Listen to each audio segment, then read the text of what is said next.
Dear students, हमने देखा कि पब्लिक डेट जो है वो एक बहुत इम्पॉर्टेंट इंस्ट्रूमेंट है फिस्कल पॉलिसी का। लेकिन पब्लिक डेट के साथ जो बात चलती है वो होती है बर्डन की। सार्वजनिक ऋण का जो भार है वो एक बहुत ही कंट्रोवर्शियल इशू है। आज हम उसको डिस्कस करते हैं कि burden of public date on future generation. इसको हम डिटेल में इस तरह से डिस्कस करेंगे कि मॉडर्न व्यू क्या कहता है और ट्रेडिशनल व्यू क्या कहता है। तो let's start the topic burden of public date on the future generation, does it और नॉट। तो हम देखते हैं कि 1930s and 40s witnessed debate over the issue of debt burden. The focus of debate was between those who feared that the creation of debt in course of deficit finance would burden the future and others who believed that such finance would not do it. लोगों के मन में एक वहम था या कुछ भी कहे कि उस टाइम पर एक डिबेट का इशू बन गया कि सरकार को सार्वजनिक ऋण लेना चाहिए या नहीं लेना चाहिए, उसको ज़्यादा डिपेंड होना चाहिए या नहीं होना चाहिए, या ये लिमिट में होना चाहिए। तो अगर हम ट्रेडिशनल व्यू देखें तो जो उस टाइम का जो 30s और 40s से पहले का वक्त था, तो ट्रेडिशनल व्यू में जो क्लासिकल व्यू था उनका ये मानना था ये कि the government should that maintains its expenditure and it should be financed through public borrowing. तो ऐसे केस में the future generation will stand to lose. Traditional view ये कहता है, जबकि मॉडर्न व्यू जो था वो इकोनॉमिस्ट थे like JM Keynes, Buchanan and Musgrave advocate that public borrowing is a tonic to the economic development of nations. तो आप देखिए कि दो एक्सट्रीम व्यूज़ हैं। एक व्यू कहता है कि नहीं, पब्लिक डेट को बहुत कंट्रोल्ड वे में ही यूज़ करना चाहिए क्योंकि पब्लिक बोरोइंग से फ्यूचर जनरेशन पर बहुत ज़्यादा भार पड़ता है। जबकि मॉडर्न व्यू कह रहा है कि it is extremely important, it works like a tonic. जैसे एक व्यक्ति को टॉनिक देने से ग्रोथ होती है, उस सेम वे अगर पब्लिक बोरोइंग होएंगी तो एक देश जो है it will stand better in future. अब हम इसे थोड़ा डिटेल में देखते हैं कि ट्रेडिशनल व्यू क्या कहता है। ट्रेडिशनल व्यू जो कहता है कि डबल इफेक्ट होता है पब्लिक डेट का। कैसे कि if cartel it's present consumption और सेविंग और बोथ कैपिटल रिसोर्सेज रिड्यूसेस। उनका ये मानना है कि अगर सार्वजनिक ऋण के बाद आप लोगों पर टैक्सेस लगाते हैं तो इससे क्या होगा, करंट कंजम्पशन कम हो जाएगा, यह उसकी सेविंग पर भी इफ़ेक्ट होगा और लॉन्ग रन कैपिटल रिसोर्सेस कम हो जाएंगे। ये चीज़ हम इफ़ेक्ट्स ऑफ पब्लिक डेट में बहुत डिटेल से पढ़ चुके हैं कि कैसे से ये एक पूरा मैकेनिज़्म काम करता है कि कंजम्पशन कम होते ही, सेविंग्स कम होते ही फ्यूचर में कैपिटल रिसोर्सेज भी कम हो जाते हैं। दूसरा, अगर वो कहता है कि अगर प्रेजेंट जनरेशन इस पैसे को पे नहीं करती, प्रेजेंट जनरेशन पर टैक्सेशन नहीं लगता, तो ऐसे केस में burden is shifted to the future generation. और मतलब अभी नहीं तो फ्यूचर में ये भार तो फ्यूचर जनरेशन पर आएगा ही आएगा। तो डबल इफेक्ट है पब्लिक डेट। अगर हम अभी उसे करंट कंजम्पशन से पे करते हैं तो प्रेजेंट जनरेशन को पे करना पड़ेगा, उस पर वज़न पड़ेगा। और अगर हम फ्यूचर में छोड़ देते हैं, अभी कुछ नहीं करते फ्यूचर, तो फ्यूचर जनरेशन को इस भार को वहन करना पड़ेगा। तो दोनों ही केस में जो है कि दैट्स वाई ट्रेडिशनल व्यू जो था वो डिस्करेज करता था सार्वजनिक ऋण के लिए। लेकिन बहुत लॉन्ग टाइम तक यही व्यू जो था वो रहा सोसाइटी में, और गवर्नमेंट की एक्टिविटीज़ में हमने ट्रेडिशनल व्यू को ही देखा। लेकिन फिर हम देखते हैं कि Keynesian approach disagreed with the classical burden thesis. Keynesian approach के आते ही जब 1930s में क्लासिकल थ्योरी ने काम नहीं किया, ग्रेट डिप्रेशन आया, कोई भी इंस्ट्रूमेंट जो था वो इफ़ेक्टिव नहीं रह गया। ऐसे केस में जब कीन्सियन थ्योरी आई तो it advocates that public borrowing for the purpose of generating effective demand will not generate any burden। पूरी की पूरी जो कीन्सियन थ्योरी थी वो इसी पर बेस थी कि पब्लिक बोरोइंग से ही किसी भी कंट्री की इकोनॉमी को डिप्रेशन से निकाला जा सकता है।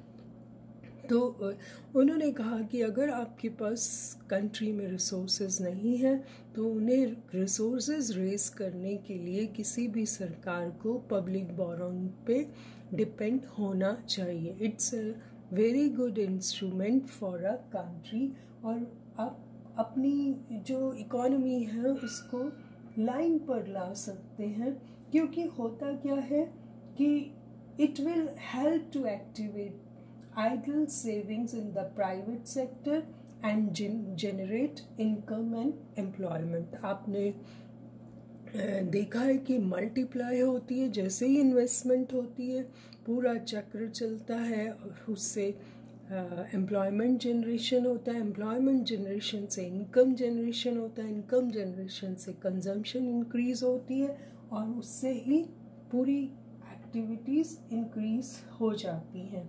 However, with the publication of James Buchanan's Public Principles of Public, उनकी किताब का नाम था Public Principles of Public Debt, in 1958 the debt burden controversy got again activated and fueled। उन्होंने बहुत अच्छी किताब लिखी और उन्होंने उसमें लिखा कि when a public debt is floated, the investors voluntarily purchase bonds। आगे होकर इन्वेस्टर्स इन बॉन्ड्स को खरीदते हैं। It is only converting of more liquid money with the less liquid bonds. हम भी जानते हैं कि जब हम बॉन्ड्स खरीद रहे होते हैं तो क्या कर रहे होते हैं कि अपनी जो लिक्विड कैश मनी है उससे बॉन्ड्स खरीद लेते हैं, और बॉन्ड्स भी just like liquid money, because हम कभी भी उन्हें एनकैश करा सकते हैं, हम उनको वापस देकर पैसा ले सकते हैं। तो उनका मानना था कि there is no loss of satisfaction, it is just a process of exchange. आपने कभी पैसा लिया, पैसा दिया, बॉन्ड ले लिया, बॉन्ड दिया, पैसा ले लिया, तो यहाँ सेटिस्फेक्शन का लॉस कब हो रहा है? तो मॉडर्न व्यू जो था वो ट्रेडिशनल व्यू से बिल्कुल अलग था। उनका मानना था कि ऐसा नहीं है कि गवर्नमेंट एक्सपेंडिचर अगर पब्लिक बोरोइंग से पूरा किया जाता है तो it is not a burden for the people, जबकि क्लासिकल ये समझते थे कि public debt necessitate a transfer of resources from the private sector to the government sector in the form of additional taxation। उनका ये मत था कि ये कॉस्टली मेथड है of financing public expenditure than taxation. अगर पैसा रेज करना है तो टैक्सेशन से रेज करना बेटर है, क्योंकि पब्लिक डेट में ना सिर्फ प्रिंसिपल अमाउंट हमें वापस करना होता है बल्कि हमें इंटरेस्ट पेमेंट भी देना होता है, और इससे क्या होता है कि ये एक बर्डन जनरेट करता है, भार डालता है पब्लिक पर ज़्यादा, टैक्सेशन से भी ज़्यादा। तो उनका ये मानना था कि excess borrowing and mounting public debt of the government may undermine the very credit worthiness of the government. जो सरकारें रोज ऋण लेती हैं उससे क्या होता है कि उनकी क्रेडिट वैल्यू जो है वो कम हो जाती है, हमारा विश्वास उठ जाता है कि पैसा कहाँ जा रहा है, सरकार इतना पैसा लेती है, वो इतना ऋण क्यों लेती है और उसे हमें वापस भी हमारे थ्रू ही करती है, हम पर ही टैक्सेस लगाती है। तो traditional economist strongly argued that public debt should be kept to the minimum and should be redeemed as early as possible, जबकि मॉडर्न व्यू ये कहता है कि ये नेशनल असेट्स हैं, ये कोई लाइबिलिटी नहीं है, सिर्फ ये तो एक एक्सचेंज प्रोसेस है कि डिप्रेशन के टाइम में deficit budget finance through borrowing can be fruitfully utilized to improve the employment conditions and it will, जैसे ही एम्प्लॉयमेंट जनरेशन होगा, इनकम जनरेशन होगा तो इफ़ेक्टिव डिमांड बढ़ेगी और इफ़ेक्टिव डिमांड बढ़ते ही it will raise the level of economic activity. तो कहीं भी उनको नहीं लगता कि मॉडर्न व्यू ये कहता है कि पब्लिक बोरोइंग इज मस्ट, जब वो पब्लिक डेट के रूप में फ्लोट करती है, वॉलंटरी लोग परचेज करते हैं बॉन्ड्स, क्योंकि क्रेडिटबिलिटी बहुत ज़्यादा होती है गवर्नमेंट्स बॉन्ड्स की, तो वो government, it is a good form of investment. ये एक गलत चीज़ कैसे हो सकती है? अगर आपके पास पैसा है और आप बॉन्ड्स खरीदते हैं तो it is there is no loss of satisfaction in the process of exchanging more liquid money for less liquid bonds. तो आपने किया क्या? सिर्फ पैसे के बदले बॉन्ड खरीदे या बॉन्ड देकर पैसा लिया, तो यहाँ पर लॉस ऑफ सेटिस्फैक्शन का सवाल ही नहीं उठता। और वैसे भी क्रेडिबिलिटी बढ़ती है, एक इंडिविजुअल के असेट्स बढ़ते हैं और वो उस पैसे को यूज़ करता है, कहीं ना कहीं उसका पॉजिटिव इफेक्ट होता है। तो उनका ये मानना था कि government debt is service, there is a burden in the form of claim on the tax payer income, that is when debt is repaid the future generation has to pay the tax.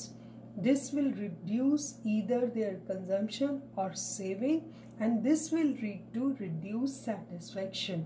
Hence, the primary burden is shifted to the future generation. This view of Professor James Buchanan was widely supported by a number of economists. तो हम इसको summarize कैसे करें कि existence of large debt is neither a blessing nor an evil. It produces both favorable and adverse effects on the economy. तो ये important fiscal policy का instrument तो है, पर इसे बहुत ही समझदारी से सरकार को काम में लाना चाहिए। डैल्टन ने भी इस मामले में अब बहुत ही एक यूजफुल एंड कन्वीनियंट वे बताया, direct and indirect burden of public debt and between money burden and real burden को उन्होंने डिस्क्राइब किया to analyse the overall burden of public debt. हम उसे नेक्स्ट लेक्चर में कंटिन्यू करेंगे। तो कंक्लूजन यही है कि ना लार्ज डेट ब्लेसिंग भी नहीं है nor an evil, it produces both favorable and adverse effects.